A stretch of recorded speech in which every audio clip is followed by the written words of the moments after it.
Bang! That's the sound. Every morning, 5:47 a.m., sharp, like a gunshot in a quiet neighborhood. I didn't need to look out the window anymore. I already knew what I'd see. My trash can, upside down in the street, wheels still spinning, and a woman in a linen blazer walking away. Slow, calm, coffee mug in hand. Like she didn't just do something. 19 mornings in a row. I went to the HOA. They sided with her. I filed a complaint. They dismissed it. I moved the trash can. She knocked it over anyway. Every single time, she walked away smiling. Most men would have kept complaining, kept filing, kept losing. I'm not most men. I'm a pipe fitter. I solve problems with my hands. So I didn't argue. I didn't beg. I didn't move. I built something, and I waited. On the 20th morning, she stopped smiling. What would you do after 19 mornings of this, and the HOA does nothing? Drop your city in the comments, and tell me if your HOA is just as dirty. Let me back up and tell you how a 54-year-old pipe fitter from Hendricks County, Indiana, ended up in a Cold War with the most powerful woman in a 200-home subdivision called Whispering Pines Estates. My name's Walt Decker. I am not a dramatic man. I spent 26 years crawling under houses in the dark, threading copper through walls that haven't seen daylight since the Carter administration. My knees hurt. My back has opinions. I drive a 2009 Ford F250 with a cracked dashboard and a pine tree air freshener that stopped smelling like pine trees around 2017. I like my yard, I like my dog, a three-legged lab mix named Bucket, and I like being left alone. I bought my house on Sycamore Hollow Drive in 2019, after my divorce. It's a modest split level on a corner lot. Good bones. The kind of place a man can sand a deck on a Saturday and feel like he's done something with his life. The neighborhood was quiet.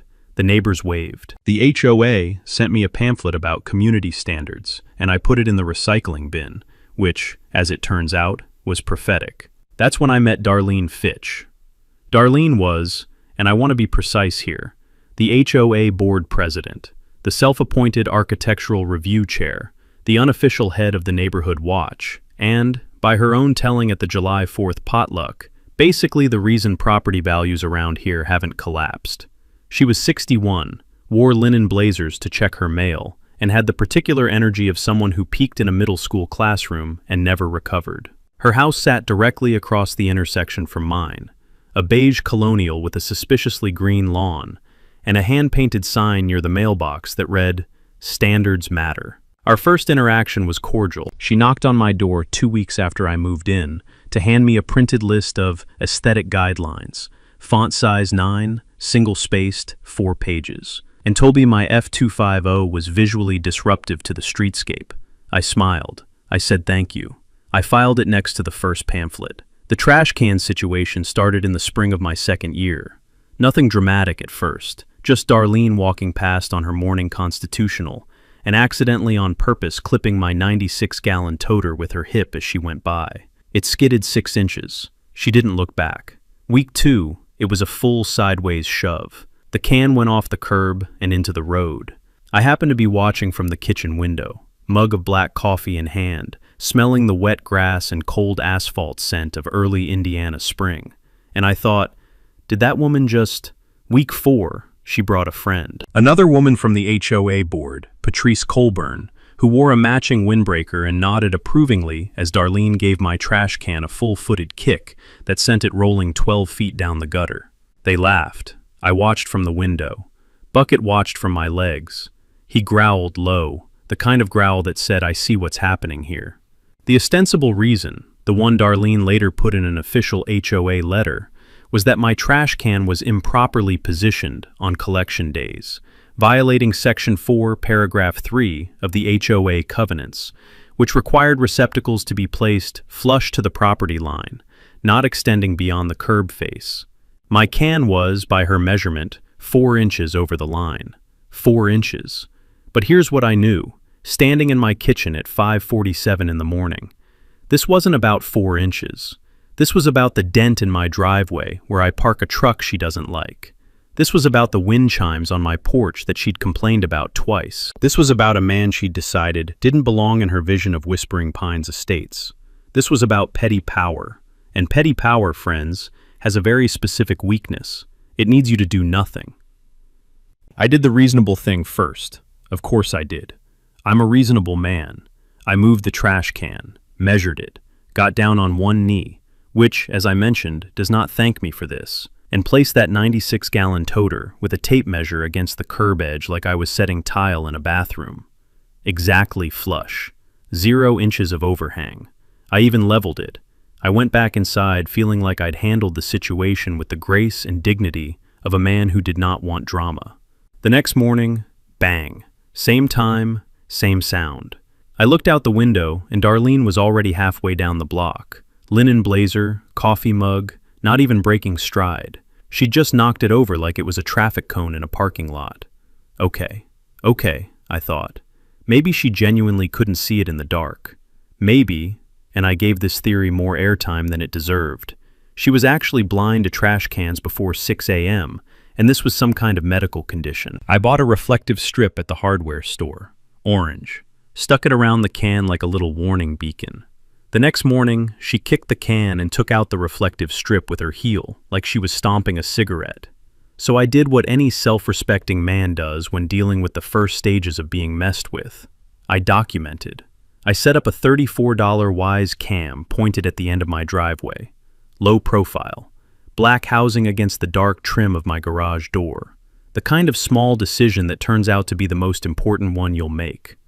Over the next week, I collected 7 separate clips, 7 mornings, 7 different methods of trash can destruction. There was the hip check, the two-handed shove, the running kick, impressive commitment, the slow, deliberate push while making eye contact with my window, and, my personal favorite, the one where she actually stopped, set her coffee mug on top of my can, moved the can to a slightly different position, then kicked it from there, presumably for a better angle. That last one lasted 47 seconds on camera. It looked like she was setting up a free kick. Armed with my footage, I went to the next HOA meeting. The HOA met on the 3rd Tuesday of every month in the Whispering Pines community room, a beige rectangle off the main entrance, with fluorescent lighting and folding chairs that left grid marks on your thighs. I arrived 7 minutes early with a printed packet, timeline, screenshots, 2 USB drives with raw footage. I sat in the second row. I was the only person under 70 not on the board. Darlene presided. She wore a blazer the color of old mustard. When I raised my hand during open comment period and introduced my evidence, speaking calmly, using the phrase, documented pattern of property interference, she smiled. Not a flinch, not a blink. Mr. Decker, she said, the board has received multiple complaints about your receptacle placement over the past several weeks. Frankly, we've been generous in not issuing formal notices. I have video of you knocking it over, I said. Cameras recording public-facing areas are subject to HOA Covenant Section 11, subsection C, said Patrice from the board table, reading from a binder without looking up. Recordings may not be used in disputes between members without a signed media release from all parties depicted. I stared at her. Is that real? It's in the covenants, she said. Now, I want to be clear. That clause was real. I looked it up that night. It was buried, and I mean buried, in the original 2003 Whispering Pines CC and Rs, which are 74 pages long and written in a font that was clearly chosen to discourage reading. It was probably put in by some homeowner who didn't want their yard party filmed, but Darlene had found it and polished it like a weapon. Takeaway. HOA covenants are legally binding contracts. Any clause in them can be enforced and weaponized unless you challenge it in writing or in court. I drove home that night with the windows down, the smell of cut grass and warm asphalt drifting through the cab of my truck, and I had a realization that settled into me slowly, the way temperature changes in a pipe joint. I wasn't in a neighbor dispute. I was in a contract dispute, and those have different rules, better rules if you know how to read them. Bucket was waiting at the door when I got home. He looked at me the way dogs do when they can tell something shifted. "We're changing the plan, buddy," I told him. He wagged his tail. 1 leg less than most dogs, and twice the judgment. I spent 3 evenings at the Hendricks County Public Library, not Googling, actually sitting at a table with printed documents, a yellow legal pad, and a cup of gas station coffee that smelled like the ghost of a better cup of coffee. I went through the Whispering Pines C, C, and R's, all 74 pages, with a highlighter.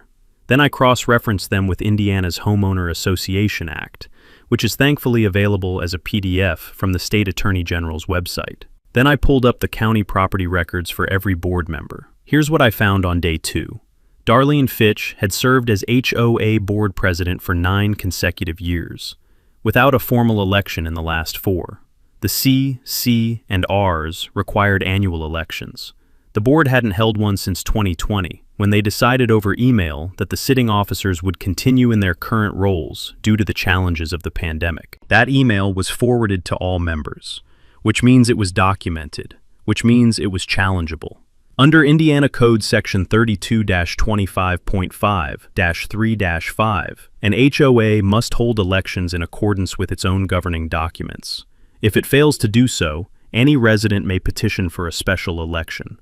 Takeaway: if your HOA hasn't held required elections, your state law likely gives you the right to force one, and you don't need a lawyer to start the process. I wrote that down in capital letters on my legal pad, underlined it twice, and did something I hadn't done since I was in my late 20s. I smiled at a piece of paper. But here's where it got interesting. While I was in the property records, I noticed something. Darlene's house, 14 Sycamore Hollow Drive, the beige colonial, the sign, had a recorded easement on its east side, an ingress-egress easement established in 1987, running 6 feet along her property line, which meant a strip of what Darlene had been treating as her private side yard for years was, legally, accessible by the adjacent property owner, one Marcus Greer, her direct neighbor, and by extension, documented in the county records as a non-exclusive passage. Marcus Greer, it turned out, had been trying to get a fence permit approved by the HOA for 2 years. Darlene had blocked it every time on aesthetic grounds. I called Marcus on a Thursday evening. He answered on the second ring. "I know who you are," he said before I finished introducing myself. "You're the trash can guy." "That's me," he laughed, a short, dry bark. "What do you want?" "I want to talk about the easement on Darlene's property," I said, "and your fence." There was a pause. Then, "I'm listening." Now, while I was building my legal case quietly, Darlene escalated. Because that's what petty power does when it senses resistance. It can't stop itself. She filed an official HOA notice of violation against me for improper storage of non-decorative signage, specifically the Wise Cam. She cited Section 11, subsection C, again. She required me to remove it within 10 days or face daily fines of $50.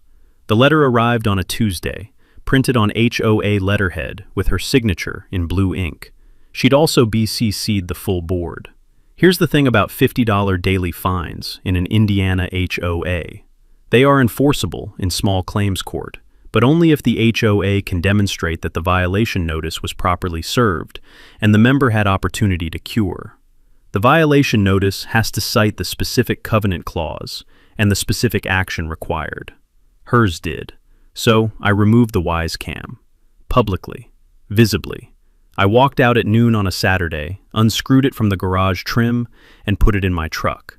I even gave a little wave toward her window. Then I went to Home Depot and bought a different camera, a Lorex wired system, flush-mounted, completely concealed inside the garage door soffit, with an exterior-facing lens the diameter of a shirt button. Cost me $180, not visible from the street, not subject to the decorative signage clause because it wasn't a device, it was a fixture, flush integrated into existing structure. That camera stayed on 24/7 for the next 6 weeks and captured everything. Darlene knocked over the can 11 more times. She also, on one memorable Wednesday, stopped to inspect the garage trim where the old camera had been, squinting at it, running her fingers along the fascia, while completely unaware that a newer, better camera was watching her from 6 inches away. The crunch of her slippers on the gravel of my driveway was, I have to tell you, one of the most satisfying sounds I'd heard in years. Word got out that I was asking questions. Small towns don't have secrets, they just have delays. By mid-June, 3 other homeowners had called me. First was Loretta Hayes, a retired school teacher on Birchwood Court, who had been trying to get a wheelchair ramp approved for her mother's visit for 8 months. The HOA, specifically Darlene, as architectural review chair, kept returning her application with new deficiency notices. Different reason every time. First, the ramp was the wrong color. Then the pitch exceeded guidelines. Then, and this is real, this happened. The board required a neighbor's signature of approval within 15 feet of the proposed structure, meaning Darlene herself had to sign it. She refused. Aesthetic concerns. Then came Roger Tharp, a 67-year-old retired electrician 2 streets over, who'd been fined $200 for a flagpole that was 1 inch taller than the covenant maximum, despite the fact that Darlene's own landscaping lights were installed in violation of the HOA's illumination guidelines, a fact Roger had documented in photographs. And then, this was the one that really made me sit up straight. There was Floyd Okafor, a 48-year-old truck driver who'd moved into the neighborhood in 2021. Floyd had received 6 HOA notices in his first year. 6. Loretta, who'd lived in Whispering Pines for 11 years, had received a total of 2 in her entire residency. Roger, 12 years, 3 notices. Floyd, new resident, different background from most of the cul-de-sac, 6 notices in 12 months, for things like his basketball hoop being too close to the street and his garden hose being stored in a non-compliant manner. I made a spreadsheet. I am a pipe fitter. I am accustomed to measuring things carefully. I documented every HOA notice issued in Whispering Pines from 2019 to 2023, using the public HOA records that, per Indiana law, any member can request in writing. The HOA is required to respond within 30 days. Darlene stalled, sent me a form letter saying the records were under annual review, but I waited. Because I'd already submitted the request in writing, via certified mail, return receipt requested, and the clock was ticking. Takeaway. HOA records, meeting minutes, violation notices, financial statements, are generally available to all members by law. Request them in writing. Certified mail. Keep your receipt. What the records showed, when they finally arrived 28 days later in a manila envelope clearly assembled in a hurry, pages out of order, 2 years' worth of minutes missing entirely, was a pattern. Violations in Floyd's block were cited at nearly 3 times the rate of comparable blocks.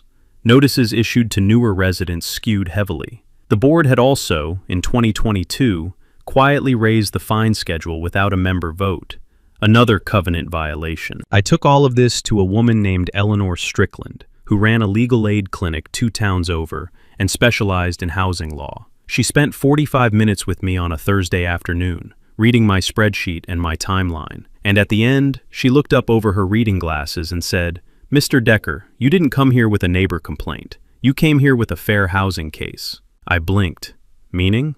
Meaning the pattern you've documented, selective enforcement correlated with resident demographics, could constitute a violation of the Fair Housing Act. That's federal. Takeaway. Selective HOA enforcement based on race, national origin, or other protected characteristics can violate the Federal Fair Housing Act, even in a private homeowner association. I drove home through a summer thunderstorm, the kind Indiana throws at you in July like it's angry at something. Rain hitting the windshield in sheets, the smell of ozone and wet concrete rising off the road. I had 4 pages of notes. I had a group text going with Loretta, Roger, and Floyd. I had Eleanor's card, and I had a very specific idea about a trash can. See, the whole time I'd been building the legal case, I hadn't forgotten the original insult, the morning ritual, the bang of the can, the roll into the street, the smile from the woman in the linen blazer. I wasn't just interested in legal remedies. I am, at my core, a man who works with his hands. And I had a plan that was both deeply petty and completely legal. I called my brother-in-law Chet, who runs a concrete forming business out of Brownsburg. "Chet," I said, "I need about 40 pounds of ready mix, a 5-gallon bucket, and about an hour of your time." "This about that trash can thing?" he said. "Yeah." "Oh," he said, with real warmth, "I'm in." It was Loretta who found it, actually. She was going through her own copy of the original 2003 Whispering Pines, CC, and Rs. She'd had them in a filing cabinet since she moved in, and she called me on a Sunday afternoon while I was sanding my back steps. "Walt," she said, "have you read Section 14? I hadn't read Section 14. Nobody had read Section 14. It was titled, dissolution, and transfer provisions, and ran 4 dense paragraphs about what happened to HOA assets if the association ever dissolved. Nobody in the history of Whispering Pines had thought it was relevant, but buried in Section 14, Paragraph 2, was this sentence: in the event of board officer removal for cause, as defined in Section 9.4, any fines levied by the removed officer during the 30 days prior to removal shall be null and void, and shall be refunded to the issuing member within 60 days. Section 9.4 defined cause as, among other things, failure to conduct required elections, misappropriation of association funds, or documented unequal application of covenant standards. I called Eleanor Strickland the next morning. If we successfully remove Darlene from the board for cause, I said, every fine she's issued in the last 30 days is automatically voided and refunded? If the covenant is enforceable, yes, Eleanor said, and it's in their own documents, which means they can't argue against it. They wrote it. I leaned back in my kitchen chair, the one that's been wobbly for 2 years because I keep meaning to tighten the bolt, and felt the particular satisfaction of a puzzle piece clicking in from an angle you didn't expect. Here's what we had: documented failure to hold required elections, grounds for removal for cause under Section 9.4. Documented selective enforcement, grounds for a fair housing complaint. Documented violation notice errors and fine schedule changes without member vote, additional covenant violations. And a clause that meant if we got Darlene removed, every fine she'd issued recently, including Floyd's, including mine, came back. There was one more piece. Marcus Greer, my new ally in the fence situation, had quietly hired a property attorney to look at the easement issue on Darlene's east side. The attorney's finding: Darlene had, at some point in the past 5 years, planted a row of arborvitae directly in the easement zone, effectively blocking the recorded ingress-egress passage, which was not just an HOA issue. It was a county code violation. Marcus had filed a complaint with the county zoning office in May, and a notice had been issued, to Darlene's address, requiring removal of the plantings within 90 days. Darlene didn't know we knew about that yet. The full picture, when I laid it out on my kitchen table, legal pads, printouts, the easement map, the violation spreadsheet, Eleanor's notes, looked less like a neighbor dispute and more like a controlled demolition. All the supports were identified. All we had to do was pull them in the right order. But first, the trash can. I want to be clear that the concrete plan was not just pettiness, though it was absolutely also pettiness. It was strategic. It needed to be the thing that made Darlene overreact in public. It needed to produce the moment that would be witnessed, recorded, and impossible to walk back. The legal case needed a detonator. A 96-gallon toter filled with 40 pounds of quick-set concrete was going to be a beautiful detonator. Let me explain the concrete can, because it requires some engineering appreciation. A standard 96-gallon toter, the kind most municipal collection programs use, weighs about 14 pounds empty. It has a lid, 4 wheels, and a molded plastic body that's pretty robust, but absolutely not designed to resist a deliberate kick from a grown adult. Darlene had been proving this daily. The plan: fill the bottom 18 inches with quick-set concrete mix, embedded around a steel rebar cage, then cap it with a thin layer of regular household trash, newspaper, a cereal box, an empty milk jug, so it looked completely normal from above. Place it at the curb on collection morning. Watch what happened. Chet came over on a Saturday. He showed up in his work truck smelling of sawdust and WD-40, with 2 80-pound bags of Quikrete 5000. Overkill, but Chet has a philosophy about overkill. A short piece of half-inch rebar, and a grin that told me he'd been looking forward to this. We mixed the concrete in the garage, layered the rebar into the bottom of the can, poured the mix around it, and let it set for 48 hours. The finished product weighed, by Chet's bathroom scale estimate, somewhere between 115 and 120 pounds.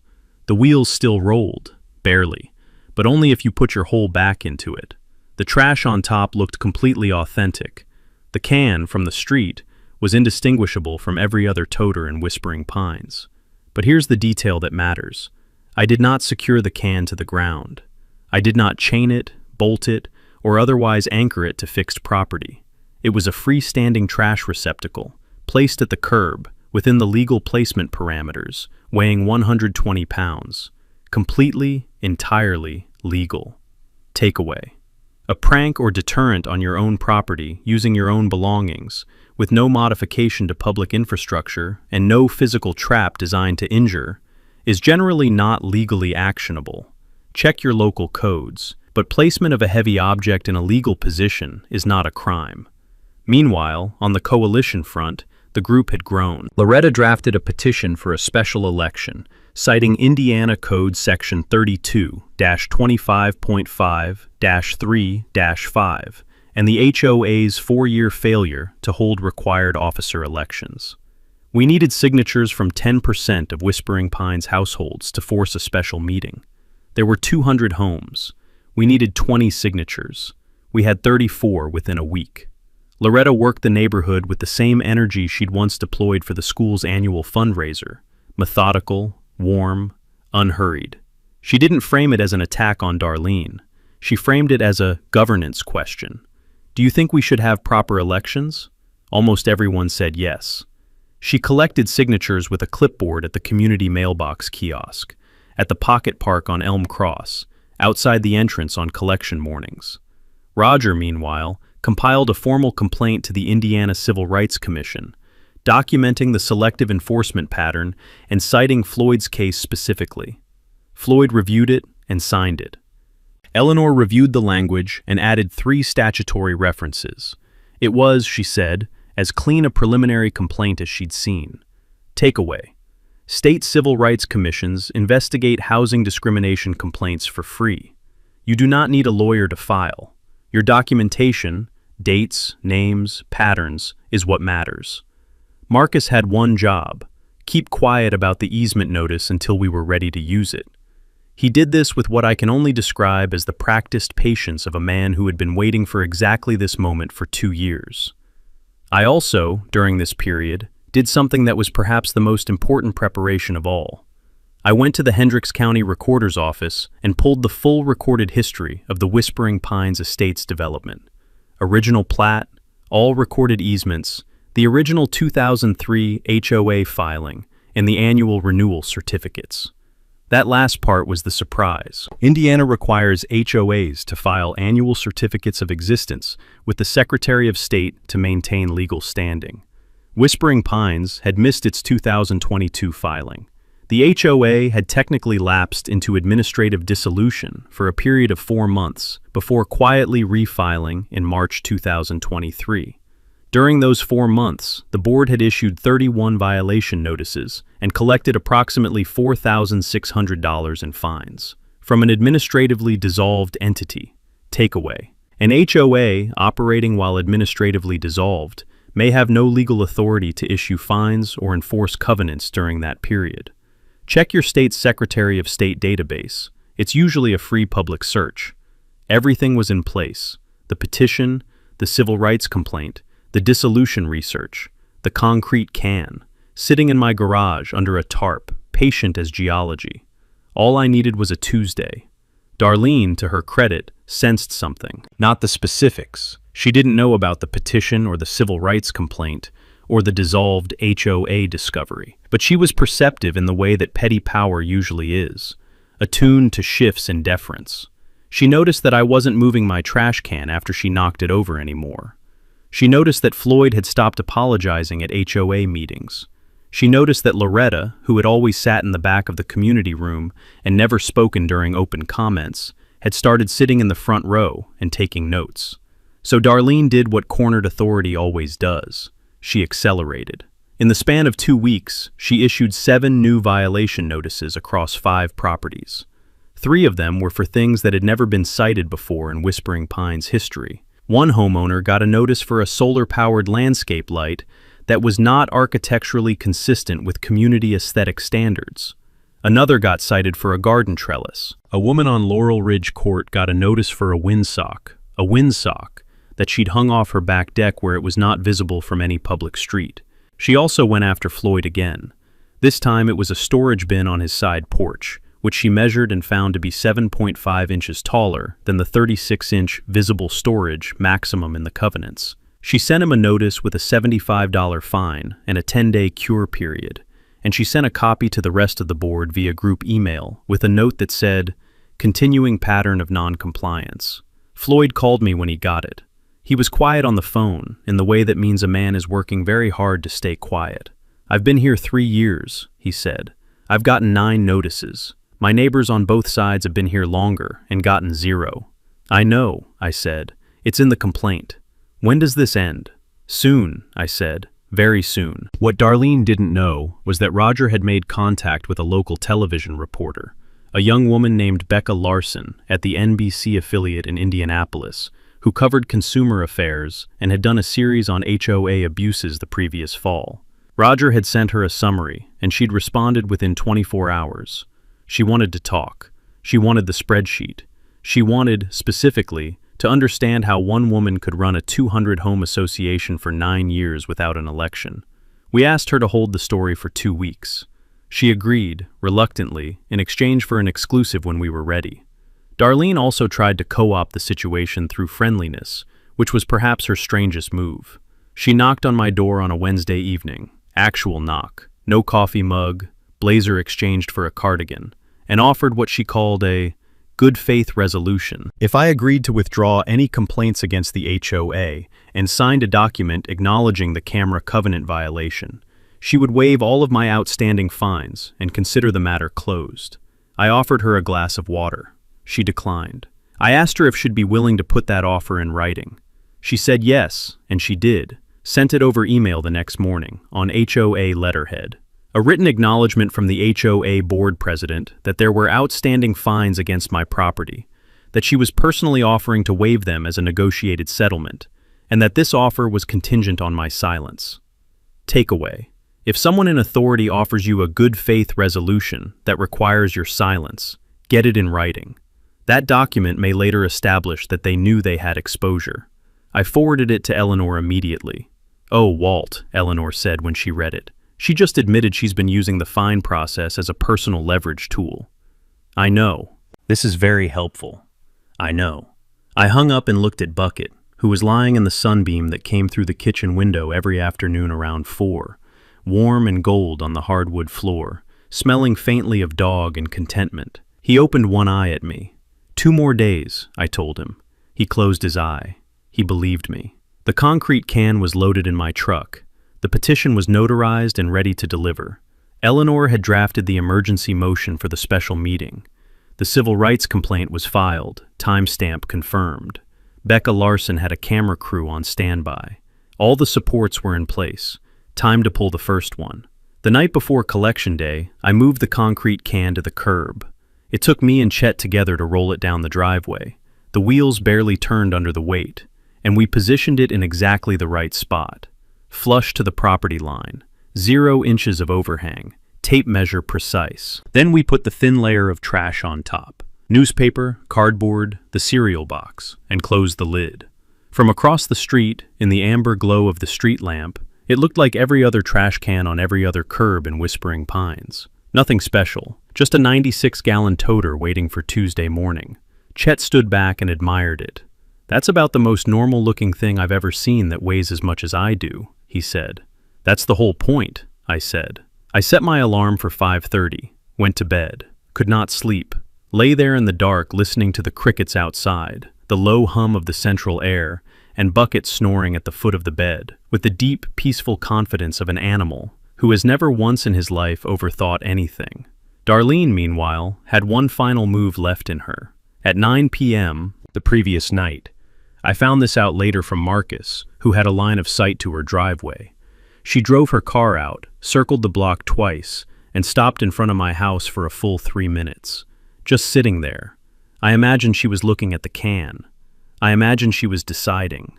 I also found out, the next morning, that she had called 2 board members the night before to tell them she was planning to formally document a repeat violation in the morning, and that they should be available for a follow-up action. She was, in other words, planning to kick the can and then immediately issue a fresh citation based on the kick, claiming the can had rolled into the roadway, creating a public safety hazard. It was a sophisticated escalation in its way. Kick the can, blame the placement, issue the fine, use the fine as grounds to demand removal of the receptacle from my property entirely. She'd done it before to a different homeowner, years earlier, engineered a violation, and then used the engineered violation as justification for further enforcement. It was a power move that had always worked because nobody had ever documented the setup. But see, here's the thing. I had the Lorex camera in the soffit. Marcus had his own camera pointed at the intersection from his porch light housing. Floyd, who lived 2 houses up on the same side of the street, had a dash cam aimed out his front window on a suction mount. He'd started doing this after the 9th violation notice. And Loretta, bless her heart, had woken up at 5 a.m. and was sitting in her car at the end of the block with her phone propped on the dashboard, recording. 4 cameras, for 1 trash can. I was in my kitchen with a mug of coffee. Real coffee, not the gas station approximation, watching the Lorex feed on my phone. 5:42 a.m. The sky was still dark, with just the first gray suggestion of dawn along the tree line to the east. The street was empty and still. The dew was on the grass. I could see it on the lawn edge, where the light caught it. The air, when I'd stepped out at 5:35 to check the placement one more time, had the cold, clean mineral smell of early fall, the kind of September morning that makes Indiana genuinely beautiful for about 6 weeks before winter remembers where it put you. At 5:47, I noted the time. A figure appeared at the edge of my camera frame. Linen blazer, coffee mug, pointy-toed slippers on concrete. She walked up my driveway at her usual pace. No hesitation. She'd done this enough times that it was muscle memory. She positioned herself at the side of the can, shifted her weight, and drove her foot into it with what I can only describe as real commitment. And then, nothing. The can didn't move. It didn't rock. It didn't skid. It sat there with the immovable certainty of a small boulder, and Darlene's foot bounced off it, and she stumbled sideways, coffee mug flying, slipper-clad foot connecting with 120 pounds of reinforced concrete at roughly full kick velocity. She sat down on my driveway. Not a fall exactly, a controlled collapse. The kind of sit-down that happens when your body receives information that your brain hasn't processed yet. She looked at the can. She looked at her foot. She looked at the can again. I was already putting on my jacket. I came out the front door at a calm walking pace. No rush. I had my coffee. I had my phone, the Lorex feed still running. And I had, in my jacket pocket, a manila envelope containing the petition for special election, Eleanor's legal memo, and the civil rights complaint confirmation number. "Morning, Darlene," I said. She was standing by the time I reached her. She'd retrieved her coffee mug, empty now, contents distributed across my driveway in a perfect arc, and she was holding it with both hands the way people hold things when they need something to hold. Her right slipper had a scuff mark on the toe. She was staring at the can. "What is wrong with this trash can?" she said. "Nothing," I said. "It's exactly where it's supposed to be." "It didn't move." No, it did not. She looked at me. Something shifted in her expression, the first crack I'd ever seen in it, and I recognized it. The moment when petty authority realizes it has miscalculated. "What did you do to it?" "I put trash in it," I said, "like you do." Marcus had come out of his house and was standing on his porch with a coffee of his own. Floyd had appeared at the end of the block, hands in his jacket pockets. Loretta's car was pulling slowly into view. The sky was fully light now, that particular flat silver of early September morning, and the neighborhood was waking up. Another neighbor on his way to his car paused to look. "I'd like you to leave my driveway," I said pleasantly. She didn't leave. She drew herself up, that particular HOA board posture, chin forward, authority reasserted through posture because the usual mechanisms weren't working, and said, "This receptacle is a hazard. It's an unsecured weight improperly." "It's a trash can," I said. "It's in the right spot. I have 23 mornings of footage of you knocking it over. I also have," and here I handed her the manila envelope, "a petition for special election signed by 34 households, an emergency motion for board officer removal for cause under Section 9.4 of your own covenants, and a Civil Rights Commission complaint confirmation number." She didn't take the envelope immediately. She stared at it. "You should also know," I said, "that during the 4 months in 2022, when the HOA was administratively dissolved due to a missed Secretary of State filing, This board issued $4,600 in fines, including several to Floyd here. Eleanor Strickland is prepared to file a recovery action for that amount. Marcus spoke from his porch. And I've been informed by the county that the arborvitae blocking my recorded easement have to come out within 60 days. Darlene turned and looked at Marcus, then back at me, then at the envelope. She took it. The HOA special meeting was set for the following Thursday. Darlene retained a private attorney, the first in Whispering Pines HOA history, and there was a tense 2-hour session in the community room that Becca Larson attended with a camera crew that she agreed to position outside the room, recording arrivals and departures only. The proceedings were not public, but the petition was read into the record, and the 4 grounds for removal for cause were presented. Darlene resigned from the board before the vote.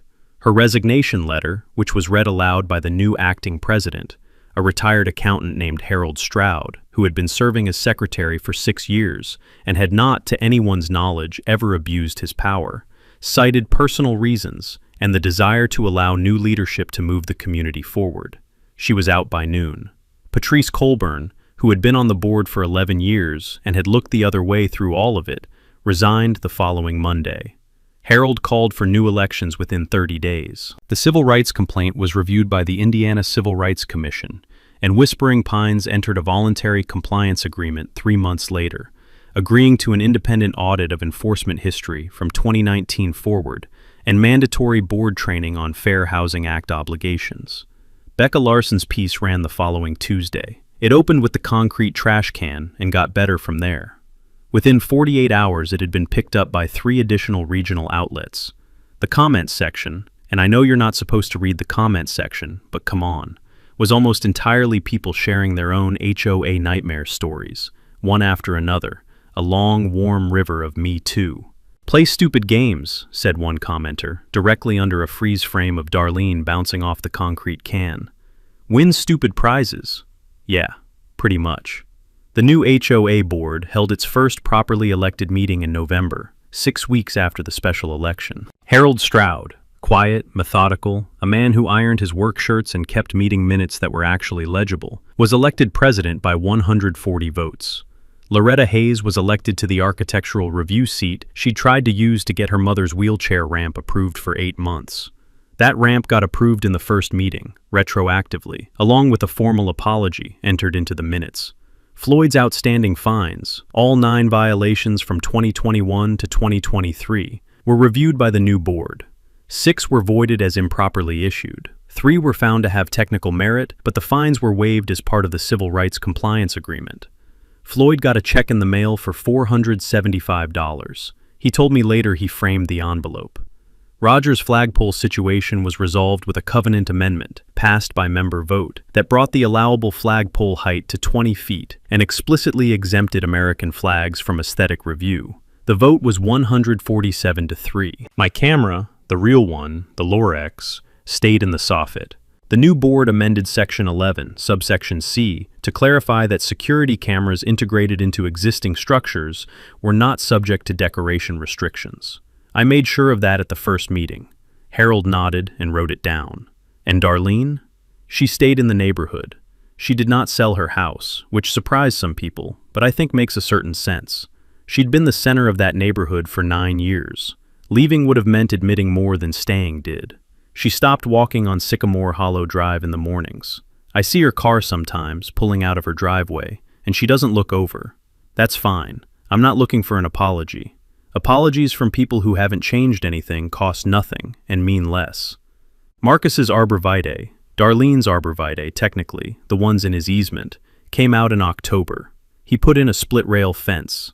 It's nice. It suits the yard. The concrete trash can is in my garage. Chet wanted to put a little plaque on it. I told him that was excessive. He put a little plaque on it anyway. It says, "Positioned correctly, 2023. I think that's about right. Here's what I want you to take away from all of this. Not just the petty victory, though the petty victory was genuinely great, but the actual useful stuff. First, your HOA covenants are a contract. Read them, highlight them, because they apply to everyone, including the people enforcing them. Second, your state's HOA statutes are publicly available, and many of them give you real procedural weapons, special election rights, records access, election requirements. Know them. Third, if you see a pattern of selective enforcement, document it. Dates, names, notice numbers, photos. That's a civil rights issue, not just a neighbor dispute. Fourth, an HOA that lapses its state registration is an HOA that may have been acting without authority. Check your Secretary of State's database. It's free, takes 5 minutes. And fifth, purely as engineering advice, Quickset Concrete sets in about 24 to 48 hours, and Quickcrete 5000 achieves 5,000 pounds per square inch compressive strength in 28 days, just in case you were wondering. The final piece of this story.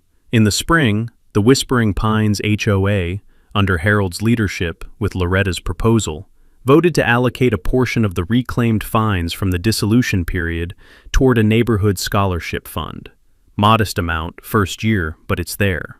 Named the Whispering Pines Community Excellence Award. First recipient was a kid on Birchwood Court, going to Purdue in the fall to study civil engineering. Civil engineering, I know. Bucket is doing great, by the way. Still 3 legs. Still more judgment than most people I've met. So that's how it ended.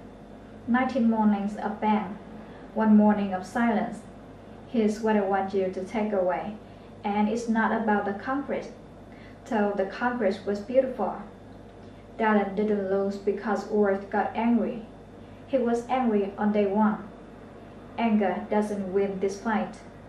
She lost because Worth got quiet. He read 74 pages of covenants nobody else had touched. He pulled county records. He made a spreadsheet. He waited, and when the moment came, he didn't just have a heavy trash can. He had a petition, a civil rights complaint, and a lawyer who told him, "You didn't come here with a neighbor complaint. You came here with a case." Petty power counts on you reacting. The moment you stop reacting and start documenting, the whole game changes. If you're watching this and living a version of this story, a fence, a flag, a file that show up every month aim the same address. War playbook is real. The record request, the election requirement, the dissolution check, on public, on free. You just have to read the 5 print harder than they think you will. Drop your HOA story in the comments. I read every single one. And subscribe because next time we got a man fined $1,200 for a garden his HOA president has in her own backyard. Same rules, different address, same outcome. War didn't swing first. He waited until he had something bigger than anger. He had a plan.